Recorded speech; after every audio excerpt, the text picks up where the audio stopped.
நடக்க இருக்கிற ராதாகிருஷ்ணன் நகர் இடைத்தேர்தலில் எங்களுடைய நாம் தமிழர் கட்சியினுடைய வேட்பாளராக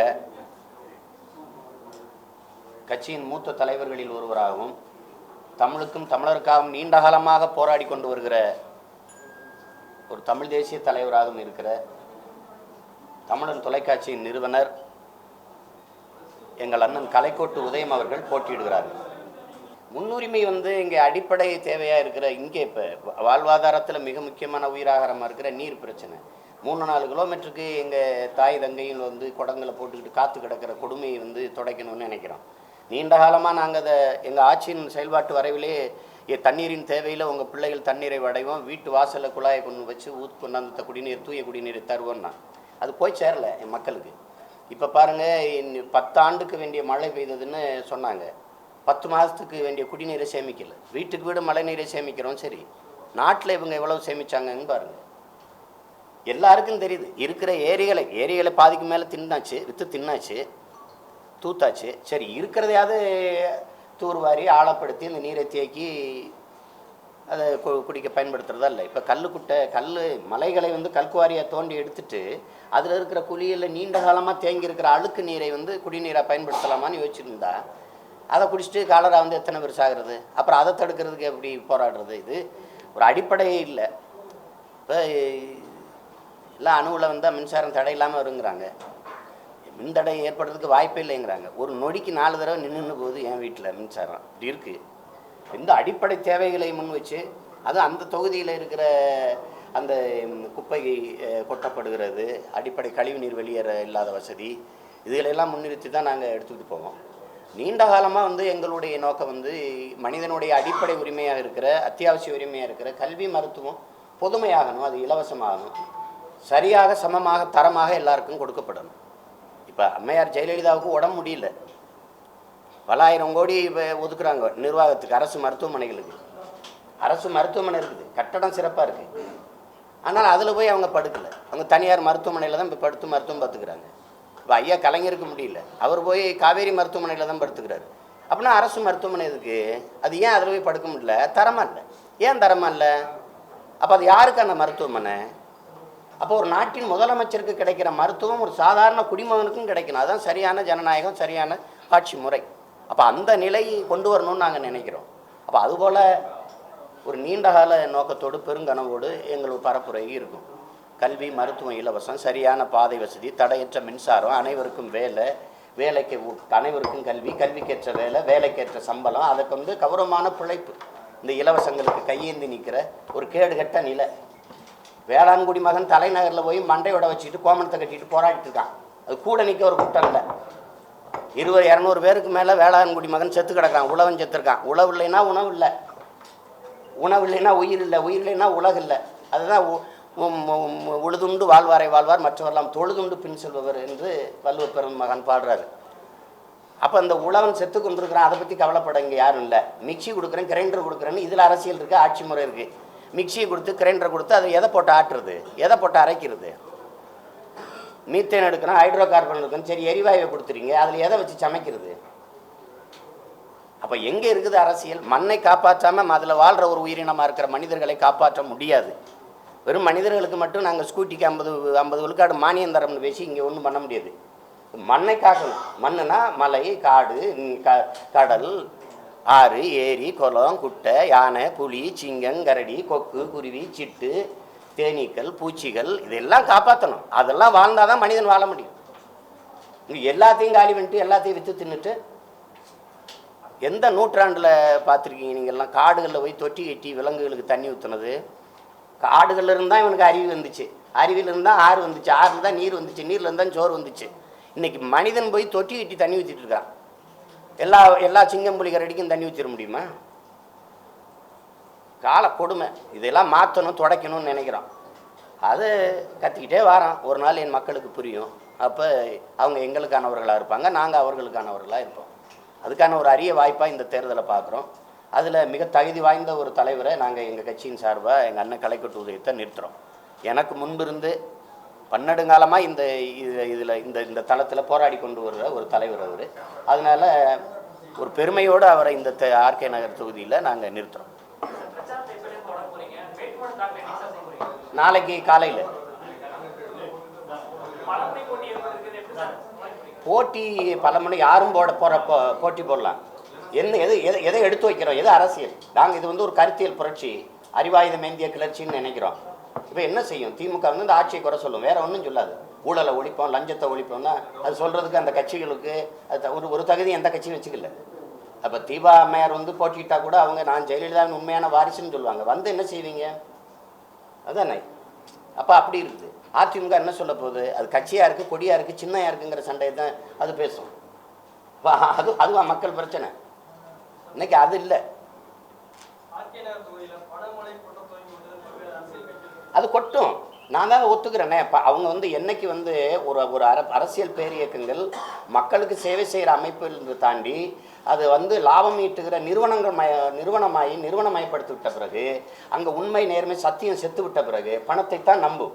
அப்போது இது போராடி பெற்ற சுதந்திரம், மாண்புமிக்க ஜனநாயகம், மக்களாட்சி, இதை வெறும் பணநாயகமாக மாற்றி நிறுத்தி இருக்கிறத ஏற்கிறோமா எதிர்க்கிறோமா? இதுதான் நம்மகிட்ட இருக்கிற கேள்வி. எதிர்க்கிறோம். அப்போ யார் எதிர்த்த சரி செய்கிறதுன்னு இருக்குது. அப்போ அந்த களத்துக்கு நம்ம எல்லாரும் போகணும். சொல்லிட்டாம அது பணம் தாங்க அப்படின்னா கடைசி வரைக்கும் முதலாளிகளுக்கு சுரண்டல் காடாகவும் முதலாளிகளுக்கான அதிகாரமாக தான் மாறிடுமே ஒழிய அடித்தட்டு உழைக்கும் மக்களினுடைய அவங்களுக்கான அதிகாரமாக வராது. அப்போ அதை மாற்றுறது யாரு? எல்லாருமே விளைவிக்கிறோம், பணம் இருக்குன்னா அப்போ ஒப்பந்தம் ஏலம் விட்டுடலாம். தேர்தல் முறையை தூக்கிட்டு ஒரு டெண்டர் ஏலம் விட்டுடலாம். யார் நீங்கள் யார் அதிகப்படியாக எடுக்கிறீங்களோ அந்த தொகுதியை அவருக்கு கொடுத்துருவோம் அப்படின்ட்டு. அப்படி தான் நீங்கள் உள்ளாட்சி பஞ்சாயத்து தேர்தலெலாம் வருது. ஒரு 5-10 லட்சம் தந்துறேன் ஊருக்குன்னா நீயே பிரசிடென்ட் பண்ணுற நிலைமைலாம் இருக்குது. இப்போ வந்துடுது. அது மாதிரி விட்டுடலாம். அதை ஒழிக்கணும். அது தேர்தல் ஆணையம் மிக கவனமாக இந்த தேர்தல் அமைப்பில் சீர்திருத்தத்தை கொண்டு வரணும். அப்போ நீங்கள் ஒரு பறக்கும் படைன்னு ஒன்று தேர்தல் ஆணையமே சொல்லுது. தஞ்சாவூர் அரவக்குறிச்சியில் ஏன் தேர்தலை தள்ளி வச்சிங்கன்னா அதிகப்படியாக பணம் கொடுத்துட்டாங்கன்ட்டு. அப்போ குறைந்த அளவுக்கு கொடுத்தா ஏற்குதா தேர்தல் ஆணையம்? அதுக்கு பதில் இல்லை.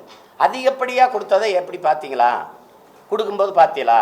பார்த்தா ஏன் நடவடிக்கை எடுக்கலை? கொடுக்குறதுல 10 பேர், வாங்கினதில் 10 பேர் கைது செஞ்சு சிறைப்படுத்தப்பட்டிருக்காங்களா? இல்லை. பார்க்கலைன்னா அப்புறம் ஏன் சொல்கிறீங்க? பறக்கும் படை பணம் கொடுப்பது வாங்குவது குற்றம். அப்படி செய்கிறவர்களுக்கு ஓராண்டு தண்டனைன்னு பதாகையில் எழுதி வச்சு பயனில்லை. கைது பண்ணி 6 மாதம் 1 வருஷம் உள்ள தள்ளி நடவடிக்கை எடுத்தால் 100 பேரை உள்ளது போட்டால் அச்சப்படுவான். அந்த அச்சம் பரவி காசு கொடுக்க வாங்க பயப்படுவான். இவன் நூதனமாக கண்டுபிடிச்சிட்டான். அங்கே கடலில் எண்ணெய் கொட்டினதுக்கு அதுக்கு பரிகாரம் வீட்டுக்கு கூட 5000 கொடுத்துருது. அது 5000 அது ஓட்டுக்கான காசாக மாறிடுது. அது அப்படி யாருக்கும் ஆதரவே இல்லைன்னு சொல்லவங்கிட்ட போய் நம்ம நான் என் கட்சிகளின் ஆதரவை நான் கேட்டு போகல. நான் என் மக்களின் ஆதரவை தான் கேட்டு போகிறேன். அது கட்சிகள் அவங்களுக்கு தெரியணும் இது நல்ல ஆற்றல், இதை ஆதரிக்கலாம் இல்லை ஆதரிக்க வேணான்னு. அதான் அவங்கக்கிட்ட போய் நாங்கள் யாருக்கும் ஆதரவு இல்லைன்னு சொன்ன கட்சிகள்கிட்ட போய் நான் கேட்குறதுக்கு அவ்வளவு தன்மானம் கட்டவும் இல்லை. நான் மக்களின் ஆதரவை தான் இங்கே எதிர்பார்த்துக்கிறேன். கட்சிகளை நம்பி நாங்கள் கட்சி நடத்தல அரசியல் செய்யலை. என் மக்களை நம்பி மக்களுக்காக நிற்கிறோம். மக்களிடமிருந்து மக்களுக்காக வந்த பிள்ளைகள். எனவே மக்களை நம்பி போவோம். அந்த கட்சியில் இருக்கிற உறுப்பினர்கள் அவர்களுக்கே தெரியாதா இது எது சரியான அரசியல்? அந்த வாக்கை போடாமல் இருக்கிறதுக்கு இவர்களுக்கு போடலாம்ங்கிற எண்ணம் அவருக்கு வர வாய்ப்பு இருக்கு இல்லையா? எல்லாரும் என் உறவுகள் தானே. அப்படி தான் நான்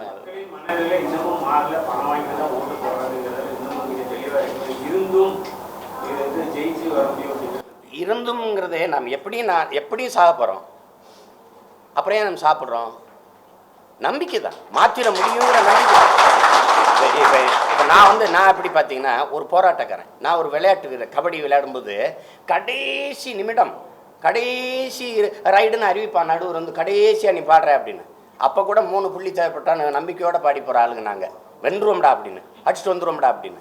நம்பிக்கை தான். மாற்றிட முடியும்னு தான். நீங்கள் லட்சக்கணக்காக கூடி ஜல்லிக்கட்டுக்கு போராடுவான்னு கனவா கண்டீங்க? பற்றி எரியுதில். அப்படி ஒரு நாள் ஒரு புரட்சி இந்த கேடுகட்ட பணநாயகத்தை தூக்கி வீசணும்டான்னு ஒரு முறை வரும்ல. பெண்கள் எல்லாம் சேர்ந்து கடற்கரையில் உட்காந்துக்கிட்டு ஒரு கும்மி அடித்து பாடினது அந்த பெண்கள் எல்லாம் பாடுவாங்கன்னு யாரும் நினச்சாங்களா? இந்த ஒத்தாருவா, இந்த காசு வேணாம், கொஞ்சம் பவுனு வேணாம், எனக்கு ஏரியை தூர்வாரி தண்ணி விடு போதும்னு பாடுவாங்கன்னு. அந்த புரட்சி தீ பற்றி எரியும் போது ஒரு நாள் காசு கொடுக்குறவனை செருப்பு விளக்கமாறு கொண்டு என் மக்கள் அடிக்கிற காலம் உருவாகுதா இல்லையா? நீங்கள் அருகில் இருக்கிற கேரளா 1/2 கிலோமீட்டரில் இருக்குது. கேரளா என் எல்லையிலிருந்து அடித்தானா இல்லையா காசு கொடுத்தவங்க? இதே கட்சிக்காரர்கள் போய் அங்கே காசு கொடுக்கும்போது மக்கள் அடித்தானா இல்லையா? அப்படி ஒரு புரட்சி வரும், ஒரு நாள் வரும். அது எப்பங்க வர்றதுன்னா நம்ம தான் வர வைக்கணும். அதுக்கான வேலை தான் இது. சார், இப்போ ஜெயலலிதா மறைவுக்கு பிறகு நடைபெறக்கூடிய முதல் தேர்தலாக இருக்குது. அதுபோல கலைஞரும் தீவிர அரசியல் இல்லாத சூழ்நிலையில் இந்த தேர்தல் நடைபெறும். இது இந்த வாக்கு கட்சிகள் பெறக்கூடிய வாக்குகளில் பெரிய வித்தியாசத்தை ஏற்படுத்துனீங்க. கட்டாயம் ஏற்படுத்தும். மாற்றத்தை விரும்புகிற ஒரு தலைமுறை உருவாயிருச்சு. அது பெரும் எண்ணிக்கையில் உருவாயிருச்சு. அது இப்போ வரிசையில் நின்று வாக்கு செலுத்தணுங்கிற அந்த விருப்பம் அந்த பிள்ளைகளுக்கு வந்துருச்சுன்னா பெருமாற்றம் நடக்கும். இப்போ ஜல்லிக்கட்டுக்கோ அல்லது நெடுவாசலையோ போராடிய இளைஞர் மாணவர் பிள்ளைகள் எல்லாம் வரிசை நின்று வாக்கு செலுத்தினவங்கன்னு சொல்ல முடியாது. ஆனால் அவங்க செலுத்தணும். அந்த வலிமை மிக்க வாக்கு என்கிற ஆயுதத்தை வச்சு தான் இந்த அநீதியை, இந்த அக்கிரமத்தை, இந்த கொடுமைகளை வீழ்த்த முடியும். அதை பிள்ளைங்க உணர்ந்துட்டாங்கன்னா பெருமாற்றம் வரும். அது இது பண்ண முடியாது. இப்போ இந்த கட்சிகள் தலைமை இல்லைனாலும் கூட கட்டமைப்பு வச்சுருக்குது, நிறுவனம் மயப்படுத்தி வச்சுருக்கு. ஒன்றிய, நகரம், பேரூராட்சி, கிளைன்னு. அது இது ஒரு பிழைப்பு அரசியலாக மாற்றிருக்குது. அப்படிங்கும்போது நமக்கு இந்த கட்சி விட்டு வேறு எங்கே போகிறது? சரி இருப்போம், இதிலே இருப்போம், இருக்கிற வர வர்ற வர அப்படின்னு லாபம்னு இருக்குது. அது ஒரு நாள் உடச்சி சிதைக்கப்படும், அது மாறும்.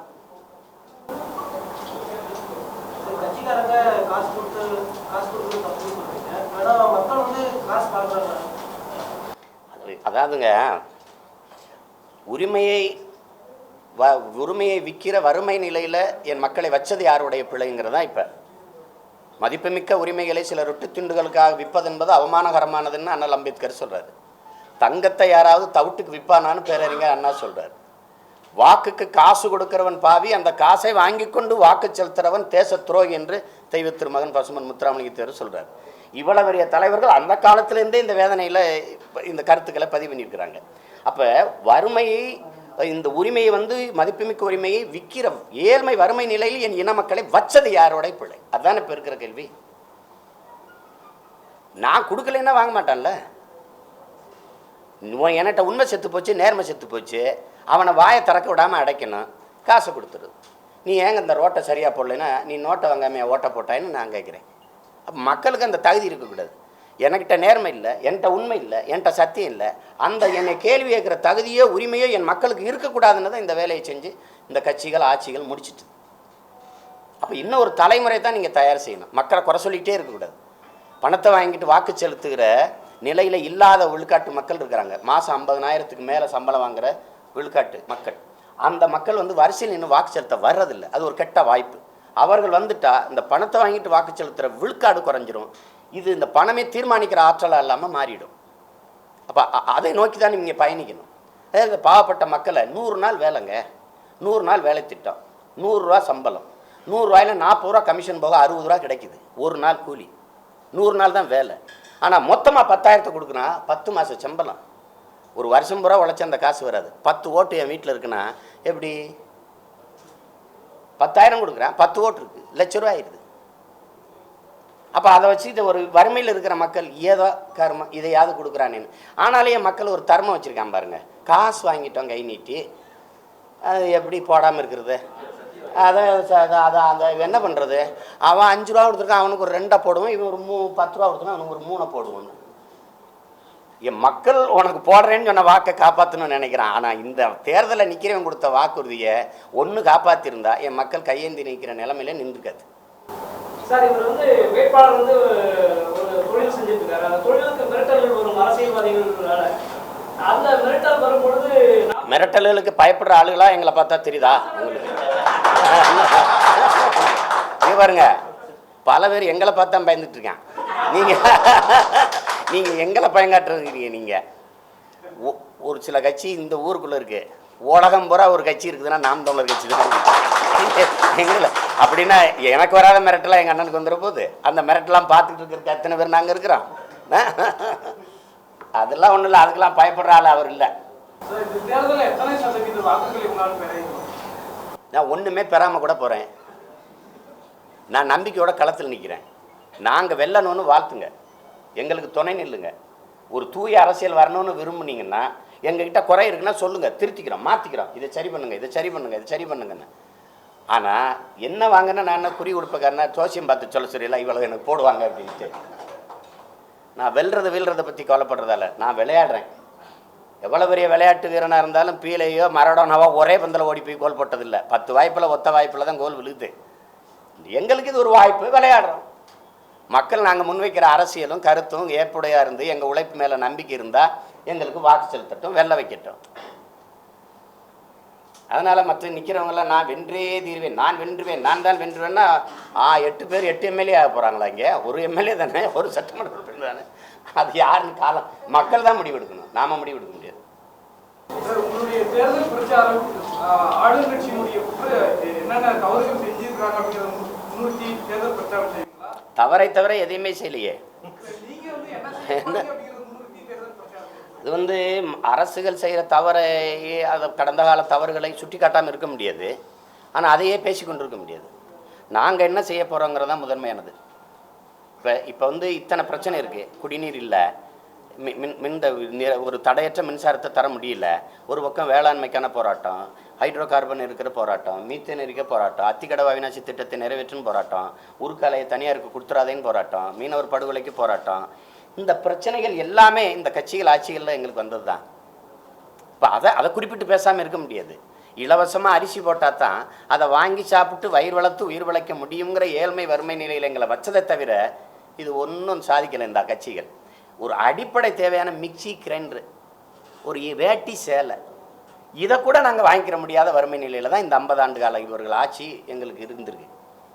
வீடு கட்டிக்கிற முடியாது, அதுக்கு ஒரு பசுமை, அம்மா வந்தால் பசுமை வீடு, ஐயா வந்தால் ஒரு வீடு, இதுதானே. காப்பீடு, மருத்துவம், உடம்பு முடியலைன்னா மருத்துவம் பார்த்துக்க முடியாது, ஐயா வந்தால் ஐயா காப்பீடு, அம்மா வந்தால் அம்மா காப்பீடு.